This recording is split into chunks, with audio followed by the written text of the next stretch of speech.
ایک بچہ تھا، اس نے جب یہ آواز سنی نا تو زمین پہ گرا، بے ہوش ہوا اور جان نکل گئی۔ اس کے باپ نے جب یہ دیکھا تو اس تلاوت کرنے والے کو پکڑا، قاضی کے پاس لے گیا کہ اس نے میرے بچے کو کچھ کہا ہے تو میرا بچہ مر گیا ہے۔ تو قاضی نے کہا کیا کہا تھا؟ اس نے کہا حضرت میں نے کچھ بھی نہیں کہا، میں نے تو قرآن پڑھا تھا الہاکم التکاثر حتی زرتم المقابر۔ تو اس نے سنا اور بس کہا کہ مر گیا۔ تو قاضی نے فیصلہ کیا کہ اسے اس نے نہیں مارا، اسے اللہ کے خوف کی تلوار نے مارا۔ لوگوں کے یہ جذبات ہوتے تھے کہ ایک میت کو دیکھ لیتے تھے تو کئی مہینے گھر سے نہیں نکلتے تھے اللہ کے ڈر سے، نمازیں قرآن، ایک میت کو دیکھتے تھے۔ یا ایک دن میں کتنے جنازے ہو رہے، لیکن ہمارا خیال ہے کہ اے بھائی انہوں نے مرنا سی، انہوں نے مرنا سی۔ اب میں عمرے پہ تھا، میری کالونی کا ایک لڑکا نوجوان 22 سال کی اس کی عمر تھی، شاید آپ نے اسٹیٹس بھی پڑھا ہو، ایسے کرسی پہ بیٹھا بیٹھا اٹیک ہوا، 22 سال کا۔ اب اس نے بھی تو سوچا ہوگا نا کہ زندگی بڑی لمبی ہے، ابھی بڑا کچھ کر لیتے ہیں پھر جا کے بعد بھی کر لیں گے۔ تو نوجوان دوست میرے رب کو نوجوان کی عبادت بڑی پسند ہے۔ جب نوجوان شخص اپنی جوانی کو قربان کر کے بازار چوک اور پھٹے کو چھوڑ کے کسی دنیا دار مجلس کو چھوڑ کے اللہ کی بارگاہ میں سجدہ کرتا ہے نا، مالک اتنا خوش ہوتا ہے۔ دیکھو تمہارے اعمال پر تمہارا رب خوش ہوتا ہے اور خوش ہو کے فرماتا ہے دیکھو اس نے اپنی جوانی میں میری بارگاہ میں رجوع کیا ہے، اور اگر اس نے میرے ساتھ صلح کر لی ہے تو میں بھی اس کے ساتھ صلح کا اعلان کرتا ہوں۔ آئے رمضان المبارک جو دن بچ گئے ہیں اس میں ایسی زندگی گزارے، اگر اللہ تمہیں اتنے بڑے لالچ دے کر، لالچ ہی ہے نا کہ اللہ فرماتا ہے ایک نماز پڑھو گے اتنی نمازیں، ایک ثواب کرو گے اتنا ثواب، یہ سارا کچھ کرنے کا مقصد اللہ کا صرف یہی ہے کہ لعلکم تتقون، تم پرہیزگار بن جاؤ، تم متقی بن جاؤ۔ یار باتیں تو بہت سی کرنے والی ہیں، تو رمضان المبارک میں ٹائم تھوڑا سا آگے پیچھے ہو جائے نا تو آپ مہربانی کریں، تھوڑا سا برداشت کر لیا کریں، تو وہاں بھی 5 منٹ زیادہ ہو گیا، تو رمضان کے بعد انشاءاللہ ہم اپنے شیڈول میں گفتگو کیا کریں۔ ویسے کبھی کبھی سوچنا چاہیے، ہمیں نا اپنے گربان میں جان کے سوچنا چاہیے کہ یار رب کریم کتنا کرم فرما رہا ہے، جگہ جگہ پہ عنایتیں، جگہ جگہ پر نوازیاں، اور ہم بدلے میں اللہ کے ساتھ کر کیا رہے ہیں؟ ہم اپنے دین کے ساتھ کر کیا رہے ہیں؟ ہم اپنی جوانی کو کہاں گزار رہے ہیں؟ ہم چوکوں بازاروں پھٹوں پہ بیٹھ کے وہ جو وقت تھا سردوں میں گزارنے والا ہم ٹائم پاس کرنے کے لیے کہاں گزار رہے ہیں؟ اور یہ بار بار نہیں ملے گی۔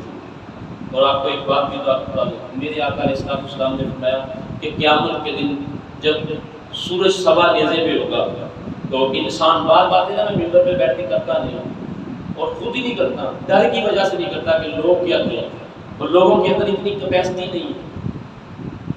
جو باتیں اصل باتیں اگر بیان کی جائے نا، حضور علیہ السلام نے فرمایا کہ جب آپ دین سمجھا رہے تھے تو ابو ہریرہ فرماتے ہیں کہ میرے نبی نے مجھے 2 دین سکھائے، 2 باتیں سکھائی۔ ایک تو میں سب کو بتا دیتا ہوں، ایک ایسی باتیں میں بتائی اگر میں تمہیں بتا دوں نا تو میری گردن کاٹ دوں، یہ بخاری شریف کی حدیث ہے۔ کچھ باتیں تو میں تمہیں بتاتا نہیں ہوں، اگر بتا دوں تو میرا گلا کاٹ دوں۔ تمہارا کیا خیال ہے کہ میرے نبی صلی اللہ علیہ وسلم کائنات کے تاجدار ہو کر اتنا روتے تھے، فضول روتے تھے؟ صحابہ کرام جناب ایسے ہڈیا میں وہ پانی ابلتا ہے، بلبلے آتے ہیں، یہ رمضان المبارک عشاء پڑھ کے تہجد تک اتنا کھڑا ہو کے قرآن پڑھتے تھے اور رونے کی آوازیں پورے مدینے میں آتی ہیں۔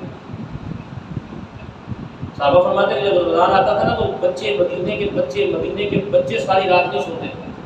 کہا یا رسول اللہ وہ صحابہ کیوں نہیں روتے تھے؟ فرمایا کہ مسجد نبوی سے وہ رونے کی آوازیں ایسی آتی تھی کہ بچے ڈر کی وجہ سے نہیں سوتے تھے کہ یہ آوازیں کیسی آ رہی ہیں، اللہ کے خوف کی وجہ سے اتنا روتے تھے۔ اور ہے بھی وہ لوگ تھے رضی اللہ عنہم ورضوا عنہ، جن کے بارے میں اللہ نے اعلان فرمایا کہ میں ان سے راضی ہو گیا ہوں، یہ مجھ سے راضی ہوں۔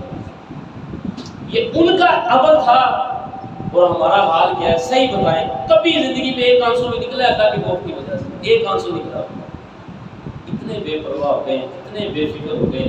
حضور نے فرمایا کہ قیامت کے دن جب سورج سوا نیزے پہ ہوگا بندہ اپنے پسینے میں ڈوب رہا ہوگا، اور آقا کریم نے فرمایا جو میں جملہ بتانے لگا ہوں لوگ بتاتے نہیں ہیں، اور میں بھی نہیں بتاتا ڈر کی وجہ سے۔ تو لوگ کہتے ہیں مولوی ڈراندہ پڑا ہے، میرے آقا نے فرمایا وہ پسینہ جو ہے پسینہ وہ اتنا بدبودار ہوگا کہ اگر اس کا ایک قطرہ زمین پہ ڈال دیا جائے نا پوری زمین، اہل زمین اس بدبو سے مر جائے گا۔ بندے سے اتنا بدبودار پسینہ نکلے گا، لیکن حضور نے ساتھ ہی خوشخبری بھی سنا دی۔ حضور فرماتے ہیں اس دن اللہ کے عرش کے علاوہ کوئی سایہ نہیں ہوگا۔ جو اللہ کے عرش کے سائے کے نیچے ہوں گے نا، وہ پسینے میں، وہ سورج کی تپش میں، وہ تو جناب صاحب بہترین ماحول میں اور اچھے ماحول میں ہوں گے۔ تو یا رسول اللہ اس عرش کے سائے میں کون ہوگا؟ اب جواب سنیے، میرے آقا کریم علیہ الصلوۃ والسلام فرماتے ہیں کہ جس نوجوان نے اپنی جوانی اللہ تبارک و تعالیٰ کی محبت میں گزار دی، اللہ نے وعدہ فرمایا ہے قیامت کے دن اسے اپنے عرش کے سائے کے نیچے رکھو۔ سبحان اللہ۔ تو پھر ہم نے اللہ کے عرش کے سائے کے نیچے رہنا ہے کہ نہیں؟ آئے خاص طور پہ یہ نوجوان جو مجھے دیکھ رہے ہیں، اور میرے بھائیوں یہ جوانی حضور کے نامے لگا دو، آقا کی محبت میں گزار دیں، سجدوں میں گزار دیں، پرہیزگاری میں گزار دیں، پھر اس کا لطف دنیا میں بھی تم دیکھو گے، اور آخرت کا تو سارا پروٹوکول ہی امت مصطفیٰ کے لیے رکھا گیا ہے۔ جو رمضان کے دن رہ گئے ہیں، ان دنوں میں خوب عبادت کریں، خوب قرآن مجید پڑھیں، خوب صحابت کریں، خوب ایک دوسرے کے لیے آسانیاں پیدا کریں، غصے کو، طنز کو، یہ جو سیاست میں جو کچھ ہو رہا ہے جناب صاحب، یہ سیاستدان تو اپنے ماں بیٹے کے بھی سگے نہیں ہوتے، بڑی معذرت کے ساتھ، یہ تو اپنے گھر والوں کے ساتھ بھی سگے نہیں ہوتے سیٹ کی خاطر۔ تو ہم لوگ ان کے لیے لڑ رہے ہیں ایک دوسرے کے ساتھ، وہ فلاں چنگا ہے، وہ فلاں چور ہے، وہ فلاں ڈکیت ہے، اور نہیں بھائی سیاست نہ کریں، مہربانی کرنا ہے۔ سیاست اگر آپ کو کوئی اچھا نہیں لگتا ہے نا تو اسے اچھا کہیں، اگر آپ کسی کے سامنے اس کو اچھا کہتے ہیں لوگ اس کے خلاف ہوتے ہیں، تو پھر بات جب بحث شروع ہو جائے وہاں خاموش ہو جائے۔ میں آپ کو بہترین طریقہ بتا رہا ہوں، بیٹھے لوگوں میں اپنے لیڈر کی حمایت کریں۔ اگر آپ نون لیگ کے، پی ٹی آئی کے، پیپل پارٹی کے، ان کے لبیک کے، آپ کریں کام، لیکن جہاں دیکھنے کے اگلا آپ کے مخالف کا گفتگو شروع کرے گا خاموش ہو جائے، اس کی ہاں میں ہاں ملاتے ہیں، ٹھیک ہے جی، ٹھیک ہے جی، ٹھیک ہے جی، ٹھیک ہے۔ ہم بندے کو سمجھانے میں کامیاب ہو سکتے ہیں کہ کوئی بندہ کسی کے جماعت کا ہو، ہم اپنی جماعت میں لے کے آ سکتے ہیں باتوں سے؟ تو کیا ہوگا، اختلاف بڑھیں گے۔ اپنے اس رمضان کو سیاست میں نہ گزاریں، تلاوت قرآن مجید میں گزاریں، نفل پڑھیں۔ جنہوں نے ابھی تک تراویحوں کا اہتمام نہیں کیا، جو دن بچ گئے ہیں تراویحاں پڑھیں، اور فجر کی نماز خاص طور پہ جماعت کے ساتھ پڑھا کریں، مہربانی کریں۔ یہ سحری کر کے سو جانے والی عادت جو ہے یہ انسان کی نہیں ہے۔ میرے آقا فرماتے ہیں جو فجر کی جماعت کے وقت سویا رہتا ہے، شیطان اس کے کان کے اندر پیشاب کر دیتا ہے۔ تو شیطان آپ سمجھتے ہے نہیں، شیطان کے چیلے موجود ہیں۔ تو آئیے اس رمضان کو بہتر سے بہتر طریقے سے گزاریں، اور ایک اعلان بھی سنیں کہ اگلے جمعے کو اعتکاف ہوگا، آپ کو پتہ ہے